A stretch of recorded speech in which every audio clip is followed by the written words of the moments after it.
Hi, everyone. Thank you for joining us tonight. This is Keisha. And I'm Vanessa. Thank you so much for coming back to our podcast. And tonight we have a special guest, Reverend Dr. Felicia Legel Smith is Yes. with us tonight.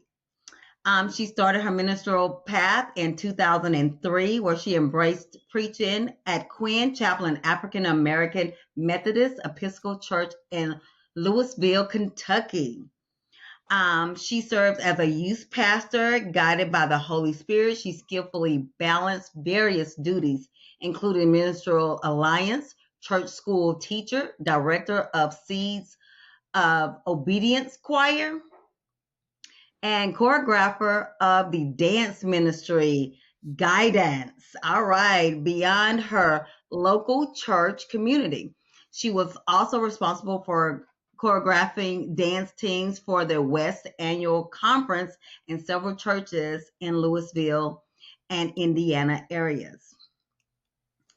She relocated to Ohio and did not, she relocated, I'm sorry, um, To Ohio, but that did not hinder Dr. Smith's unwavering commitment to service while attending Wilberforce University in Xenia, Ohio. She held prominent roles such as president and projects director of Student and Free Enterprise and vice president of Men and Women of Vision, Integrity, and Purpose. Her involvement extended to serving as secretary to the charter chapter of Sigma Alpha Pi, the esteemed National Society for Leadership and Success. Additionally, Dr. Smith was an advocate for sexual assault victims and first responder to assaulted survivors. Since moving to Texas, she has become a hospice chaplain. She is a core member of Dream Together 2030, focusing on mental health issues to support and raise awareness in Greater Austin. She plays a role in organizing the Central Texas African American Family Support Conference, the nation's largest running mental health conference. She serves on the board of Rema College of Theology International and has received several community service awards, including one from Houston Tillotson University's Religious Life and Campus Ministry. Take it away, Vanessa. Yes, as you can see, we have an esteemed guest with us with a plethora of knowledge, and she is great for this topic. We're continuing our conversation about suicide awareness in caregivers and individuals with chronic health conditions. Thank you so much, Miss Dr. Reverend Felicia Smith, for joining us today. I will give Yes, you the stage. And Felicia's yes, fine. ma'am. Welcome. Okay. Yes. Yes. Thank you for having me. I really appreciate it. In your line, why do you think suicide awareness is so important? This is the month, September, and how has it affected anyone that you know in your life? Being a mental health clinician, I know you've had probably patients and clients, but personally, do you have any experiences? Yes, ma'am. I truly believe that the Awareness Month allows us to bring attention to communities that are often overlooked. And suicidal communities, mental health communities, especially in our spaces, African American, are often overlooked. And a lot of the reason for the stigma is simply because Big Mama didn't go get help. Big Mama's mama didn't Mhm. get help. But guess what? We couldn't get help. But now we can. Now we have options and opportunities. And so that's what this month does. And not only is it about bringing awareness, but bringing action, helping people to know of the services, helping people to know that they're not alone, helping people to be able to take advantage of opportunities, whether it be resources, persons, or just support from the family. My own testimony, if you will, is from the foundation that I began, which is called I Love You, the Movement. And I Love You, the Movement was started 25 years ago because I actually have dealt with suicide attempt and ideation. And with that being so, all the way back to elementary school, I tried to unalive myself. And I didn't have a name for it. I didn't have a name of suicide for it while I was in fourth grade and third grade until I was in fourth grade when a young man, I still remember his name, and it was announced that he had done so to himself. And then they started talking to us about it, and they started saying, "Hey, let us educate you. Let us allow you to be present. Well, let us be present with counselors and grief share and those kinds of things." And I said, "But he's doing what I've been doing for years now." And excuse me, what it showed me was I wasn't, first of all, the only person that thought about it, but I carried that same goal of letting go of my life, losing my life, giving up my life, letting go of the pain up until high school and through high school. So for from elementary school all the way through high school, I struggled with suicidal, like I said, ideation, which is thinking, planning, considering suicide as a coping mechanism. Um, and attempting it to the point to where I was in the hospital. And the main thing I wanted was a hug. I was like, God, I just need a hug. But guess what? I guess what? I can go to heaven and I can get a hug. I think Jesus will give me a hug. So that's what I'm gonna do. And I had, on the day that I had written my letters to be found by my family and written my letters to be found in the school and at home, I received that hug. Now, the crazy part was I slammed my locker so tight. Like, I wanted that to be the last recorded sound in my head. And I still hear it when I tell this story to this day. And I turned around and I was in the hallway by myself. And this person was there and they gave me a hug. And it changed the trajectory of my life. And I tore up every letter that I had planned on being found by anyone who was willing to look for me. And I allowed myself to embrace that space of God hearing my prayer and giving me that hug.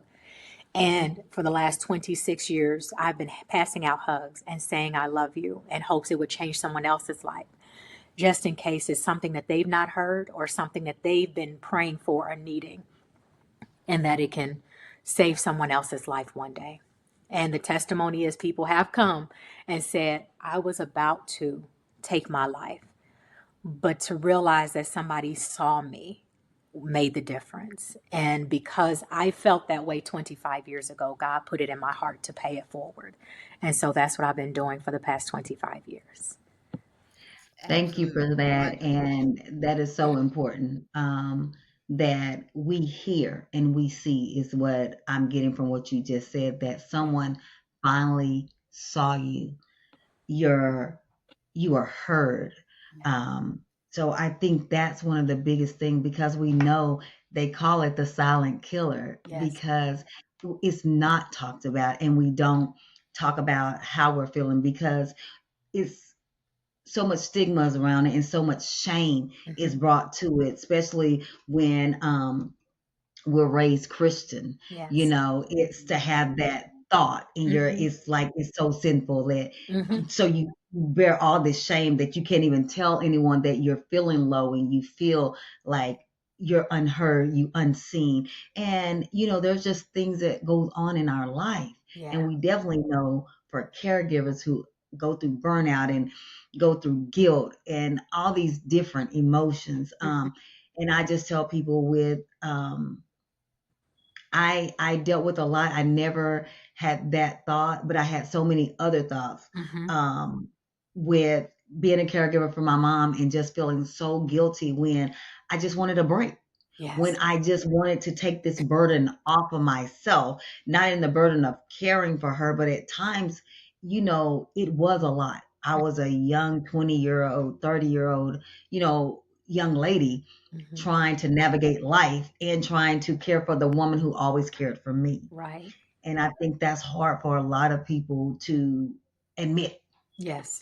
and to say, you know, I'm not in a good space. Mm-hmm. I am surrounded by darkness, and someone please help pull me out of this. Yes. I think that's what's important right now, and is what we're doing is bringing awareness of it, letting people know you're not alone. That's right. You know, after this darkness, daylight will come. Yes, ma'am.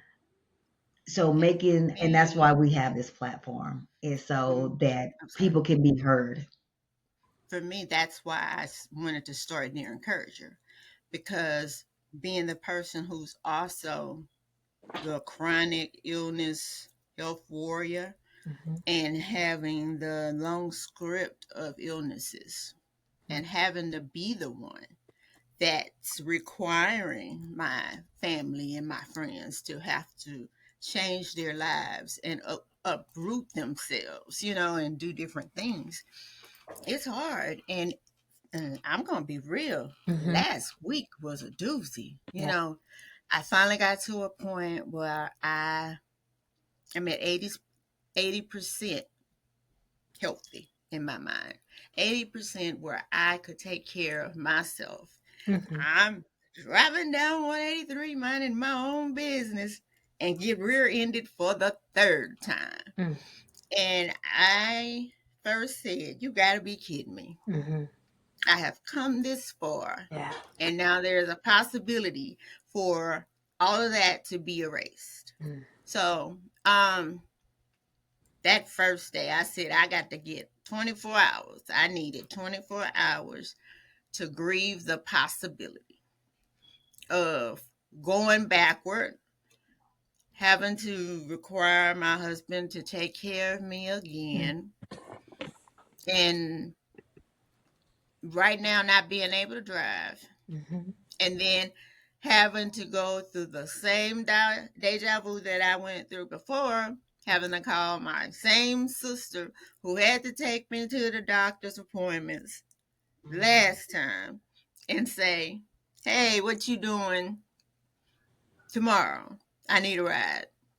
Then it's, "What you doing Tuesday and Wednesday? Because I need a ride." And I'm like, I don't like the way this is going, Yeah. because it's deja vu. I'm having to ask people again.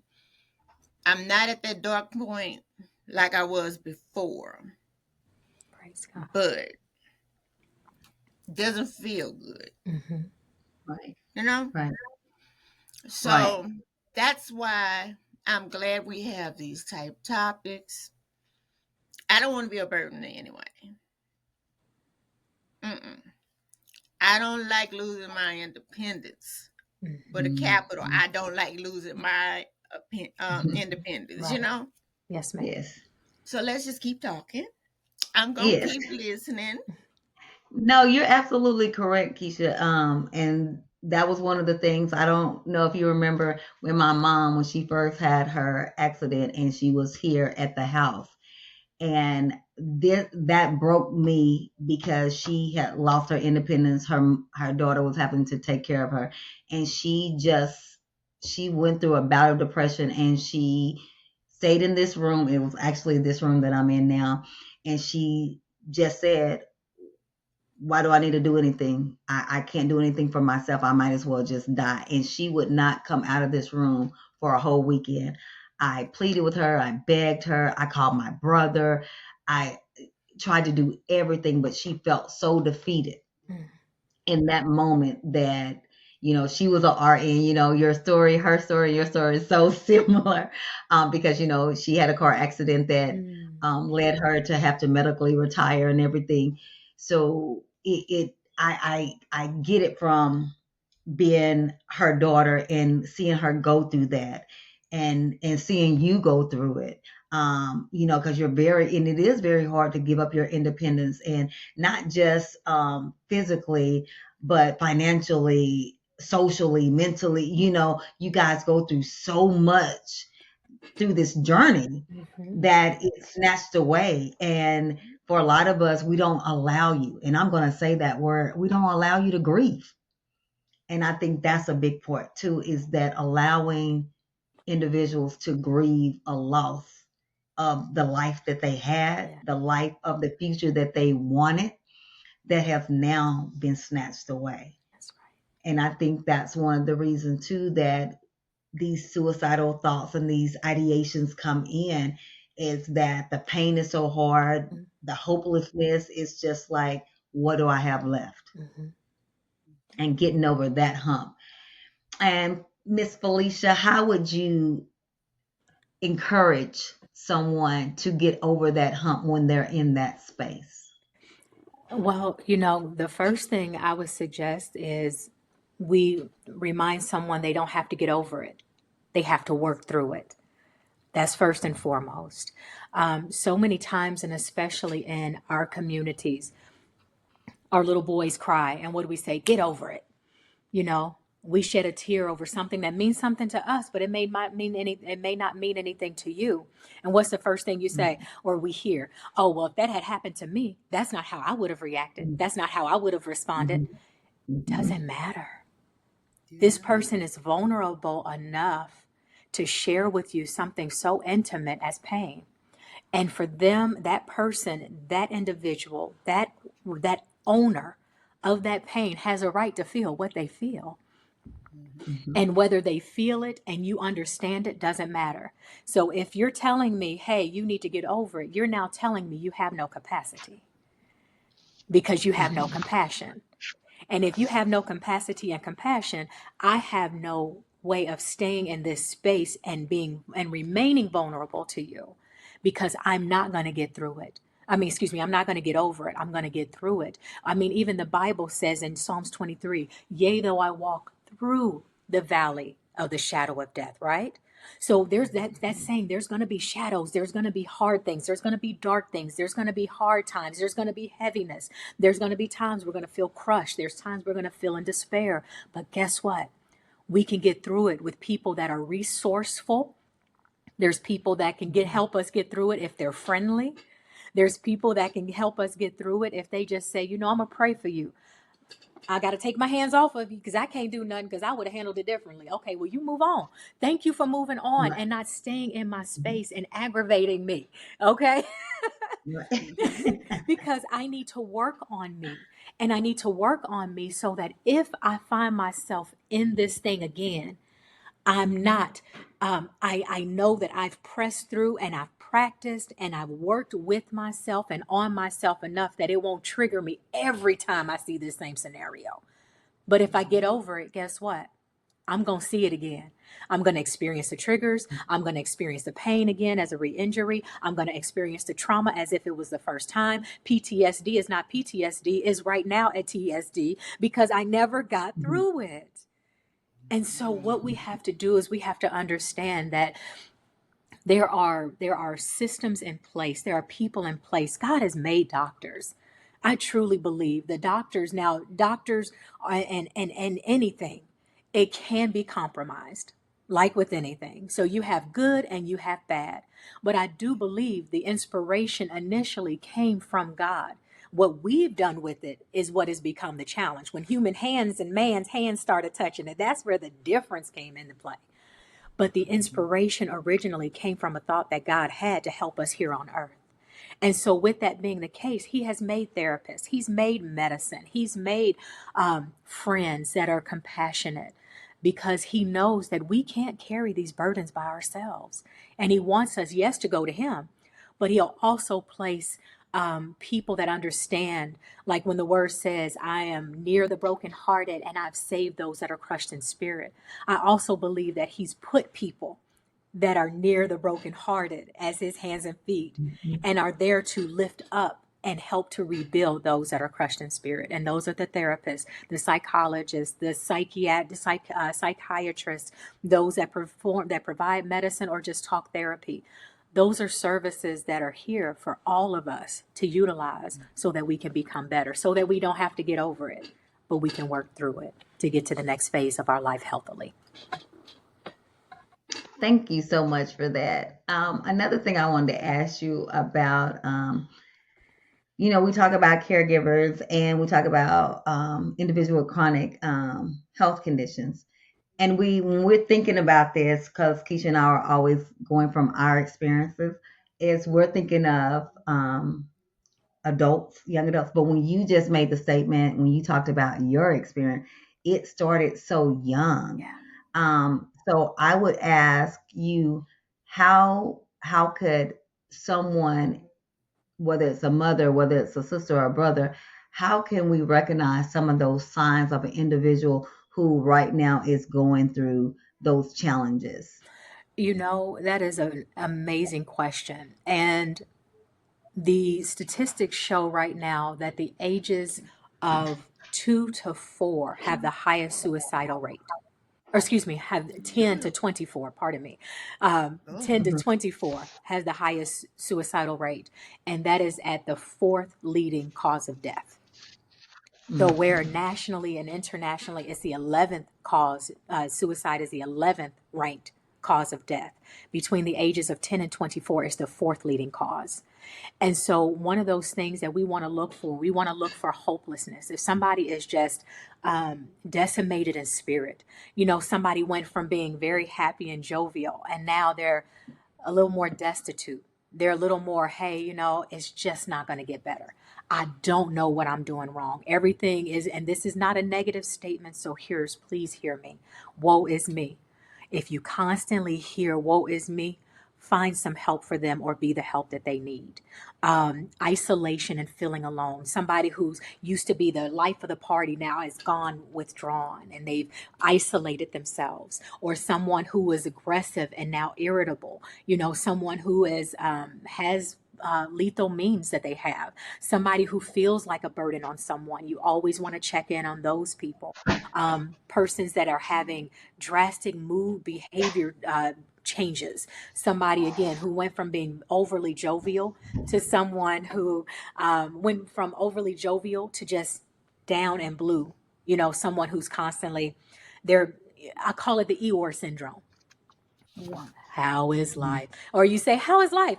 Life is good. Well, what was your day like today? It was fine. It's always that. And hmm now always test the spirit by the spirit, right? Because if that's that person's baseline, don't mess with them. If that's how you've always known them to be, don't be like, hey, bro, Right. hey, sis, is something wrong? No, that's just their baseline. But this is for testing someone who is gone from high to low and you've Right. noticed changes. In addition to that, there ain't somebody who's like doing risky stuff. They ain't never skydived before, scared of heights, don't want to do anything, but all of a sudden they like, hey, come with me. I want to go skydiving. And you like, say what? Push the brakes. Because sis and bruh, like we don't do that. What's going on? Ask the questions. Right. Someone who's frequently talking about dying. That's a telltale. Someone who's giving their Mhm. stuff away. Me, I love shoes and I love clothes, but I love shoes. I like it. I don't love it. I like it a lot. like it. Okay. Good. I like it a lot. So, if I start giving away my shoes out the blue, start asking questions because we know what our people like, right? And in knowing what they like, we know Mhm. what they treasure, we know what they value. And if they're willing to give up something so easily and so quickly, start asking questions because there may be something going on the inside. You want substance abuse, someone who's not abused different substances before. Now, those substances can be overeating, undereating, shopping. It doesn't have to just be the coping mechanism, and I'm going to call it that. And we may talk about it later, but the coping mechanism of suicidal ideation and attempt. Because all of these things are used to take away the pain. Anybody that Right. uses these things are trying to get away from the pain. They may not even want to die, but we're using these Mhm. things as an escape. Like, I don't know of any other way. I've gone to mama, I've gone Mhm. to daddy, went to grandma, and all of them told me to get over it. I went to the pastor Mhm. like I did. I went to the youth pastor and he told me, you're going to go to hell. Well, that worked for about 6 weeks. And I was like, okay, I don't want to go to hell because I want to hug my mama who had passed away. I want to hug Jesus. I had been taught in the church. I gave Right. my life to God very early voluntarily. So here I am now making this declaration of help, of needing help. He said, I'm going to hell. Now, I don't want to go to hell because I got things to do in heaven. But it only worked for 6 weeks because it wasn't a Right. reality because I was living in hell on earth. So that's why Right. it's important to really hear people when they speak. Goes back to I see you. I see you and I hear what you're Yes. saying. I don't just hear what you're saying, but what does the word tell us again? Be hearers and doers. So we have to take Right. action, go from awareness to action. And yes, that's how we can serve people in those spaces when we hear warning signs. Thank you so much. So, in this time that we have left, can you think of things that we haven't covered that we should be covering? One of the things is, I'll say, is one myth is you can ask someone if they're suicidal. Don't be afraid. Don't be afraid to ask the Mhm. question. Too many of us are afraid. Matter of fact, I'm going to ask y'all to say the word suicide. Suicide. Thank Outside. you. Thank you. And all hearers, please say the word suicide. The reason why is we get so scared of the word, and therefore people aren't getting the help they need because we're afraid to say it. We're afraid to admit Mhm. to ourselves that we're dealing with it or that someone else is. And so we're not giving them the help and the care that they need. And so I'll leave you with the 3 B's, and that is be present, be a listener, and be proactive. Be present means if you Mhm. hear something, do something. Don't just Mhm. let it ride talking about that's somebody else's problem. Maybe God placed you in that space. Not to say that you can cure because only they know what they're going to do ultimately, okay? But Mhm. being Right. present, if you're hearing something or if you're seeing something, take action. Call 988 as a caregiver. Call 988 on their behalf and Mhm. say, hey, this is what I just heard my friend say. I don't know how to handle this because I'm not equipped for this space. And that's okay. That also goes into being proactive, right? Call that Mhm. 988. 988 is a phone number that was incepted a few years ago, and is similar to 911. 911 is for medical emergencies. If someone has done something to themselves, 988 is someone who's in a mental health crisis. You can call, you can text, you can also converse with them, but you're talking to a live person that's trained in mental health crises, and they will talk to you, and they will talk to you through the scenario. They will listen to you. And it's 24 hours, 7 days a week. So you're not waiting for call times to open up. Call them, get the help that you need. And as a caregiver to this person, call for yourself and say, I don't know how to handle this. What should I do next? They'll say, call 911. They need medical attention. Let's get them to a hospital. Let's get a therapist or whatever we need. They can guide you through that. Be a listener. Try not to leave them alone if you can. Just listen. I know some of us deal with insomnia already, so it ain't gonna hurt us to just stay awake and listen. Mhm. Me, so I'm up Yeah, that's anyway. true. Call me. Sleep comes and Yeah. goes. It just depends. Yes. Yes. Now, tell us about your nonprofit because, this hug thing, I might need to be calling and like, can I schedule a hug? Oh, Might need one of those yes. today. Yes. So no, and really it is a movement because love is meant to move from self to others. And when it does Yeah. that, it can save, change, and heal someone's life. I always say, and I've been saying it for a long time. Now I'm starting to see it. I think Facebook heard me say this one time. You know how that goes. The whole expression hurt people, and I added, I Hmm. said, but Mhm. heal people also encourage healing. Heal people too. So with what I've been through, I've been able, and I know God has gifted me. It's nothing I've been able to do on my own, but passing out these hugs, and it's doing it to your circle and sphere of influence. I do it to strangers because that's what Mhm. God called me to do. I have hugged Hmm. everybody from here to France, and in Japan. I've hugged people in Australia. God has blessed me to travel to these places and hug people. And then we have over 5,000 people on our Instagram that follow us and get encouragement daily. And so we're all the movement is in your sphere of influence, helping people to know that they are not alone. That's it. And when you're with them, give them a hug if you can. If you're with them, say I love you if you can. Because those simple words and those simple gestures could possibly save someone's life. I think that's awesome. I So, do so too. well. I will definitely make sure I hug people. I am a hugger. So I do that. Or I'll fist bump because Yeah, everybody is not a that's hugger, right. but That's it. making Mhm. sure, Yes, I think most important what you're saying is making sure that we're that's present it. and we are being open to listening, hearing, and seeing other individuals when they may not feel like anyone sees Yes, them. ma'am. That's it.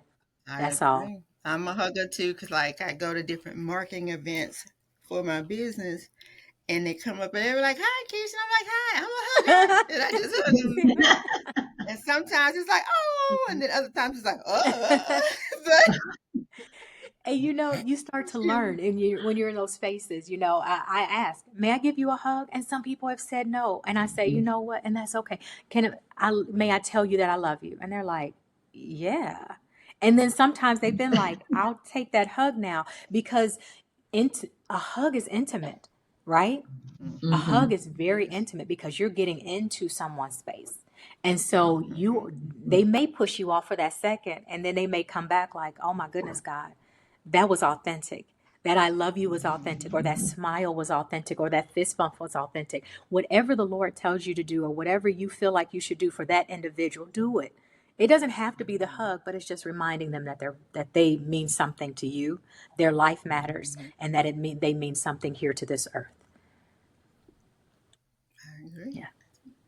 Thank you so much. We appreciate you, and we hope that you will come back Yes. and Yes, definitely please, and talk maybe we more can about your. collaborate with Yes. you with something in the community or something, Yes. you know. Yes. We have two big events every year. I'll definitely keep you posted. Yes, ma'am. Okay, Oh, great. I thank will definitely you. come down for that. Okay. And I'll get to meet you then in person. Yes. But we really appreciate you guys. As she said before, as Miss Felicia said before, if you are having thoughts or if you feel like someone else that you care for is having thoughts, please call 988. That's the National Suicide Prevention Line. It's 24 hours Yeah. a day. You will get in, you will get someone, um, and pass that information along. Hmm. Keisha, anything else for you tonight? Take it seriously. And if you are having the thoughts, take it seriously. Don't just say, "Oh, it's no big deal." Mhm. It is. Your life is important. We care about you. Go to therapy. If your friends don't want to listen to you, go to Mhm. therapy. It's cheaper than the cost of hair bundles. It's cheaper than the cost It's of true. That's a good pretty. point. It's cheaper than the cost of going out to That's eat. true. That's true. Your life is important. You can do it telehealth. Mm-hmm. You can do it in person. You can call. They'll even talk to you on the phone. Whatever you That's it. need, there is some type of arrangement that will fit your schedule. Hmm. Love Yeah. yourself enough Yes. to talk it out. Yes. That's Thank you. all I Thank got. you. Thank you all for joining us. And we will see you next time. Yes. Good night, Love you. everyone. Good night.